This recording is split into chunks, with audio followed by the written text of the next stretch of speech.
Happy birthday भन। आज मेरो एकमात्र भान्जी मेरो भान्जीको बर्थडे परेको हुनाले यहाँनिर बर्थडे सेलिब्रेसन गर्दैछौँ। ह्याप्पी बर्थडे भन ल। मेरो भान्जीको आज बर्थडे दिन परेकोले भान्जीलाई धेरै धेरै many happy return of the day. सबैभरि यसरी ह्याप्पी खुसी भइराख्नु मेरो भान्जी। Happy birthday to you.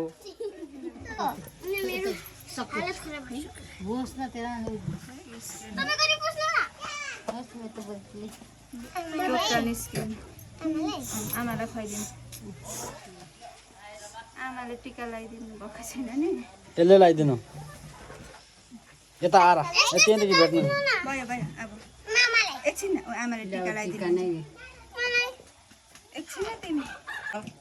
Happy birthday भान्जी। ज्ञानी हुनु, सधैँभरि राम्ररी पढ्नु, ठुलो भएर इन्जिनियर पाइलट केही बन्ने हो आफै बन्नु।